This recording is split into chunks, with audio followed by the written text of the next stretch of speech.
When I was pretty young, I must have been 13 or something, I remember finding the first journal publication of a solid 3D object rendered by a computer in some article in the New Mexico State University library. And I checked it out, and I was so excited that I was running down the street outside the library, stopping strangers to make them look at it like an idiot. But I just used to be so filled with enthusiasm that I couldn't help but just like show things to random people. So I remember that. And I also remember in that same library, I would say the New Mexico State University Library was my first sort of major library experience, and I remember sort of combing through in the weird back corners. There'd be like collections of strange art journals and stuff like that. They were just terribly alien. And you know what's funny is when I think back on that, I have to say I'm not sure that degree of kind of romantic uncovering of weird things has ever quite been matched by my experiences online, although some of those have been really good too. Well, you know, the library budget cut is just one little tiny fractal piece of the much larger story that of the rise of income inequality. The centers of wealth tend to be around the biggest computers these days. They tend to gather where people are gathering and analyzing data about other people. Right now the library is the last place you can seek information without being spied on. And there's really none other left.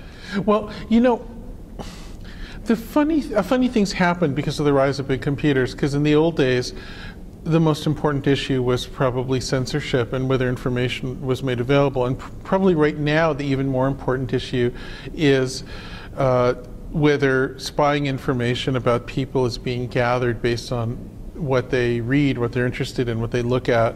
And that creates an imbalance of power that's even worse than being able to censor what information people have access to. So, given that, suddenly there's this allegiance between people who are gathering spy information about people and being anti-censorship and open access, because of course the more information people can have access to and the more openly and easily they can, the easier it is to gather spy data about what information they access. So it's no longer enough to say, well, I'm against censorship and I'm for open access, because if the way people have access to information is creating an even worse inequity than denial of information used to, then we're not really getting anywhere. In fact, we might be backpedaling. So we have to be very careful. Okay, well, the book's called Who Owns the Future? It's proposing a way of understanding how computation interacts with the economy and with society. It proposes that there have been some surprising effects that tend to increase income inequality and do damage to the middle classes, or whatever term you prefer for that, people who are in the middle block of society. And that in turn does damage both to capitalism and society and markets. And it proposes at least a first sketch at alternatives for thinking about how networks can interface with all of that.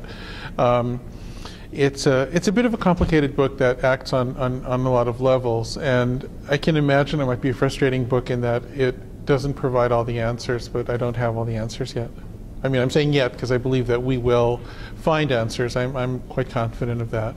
I'm very much an optimist.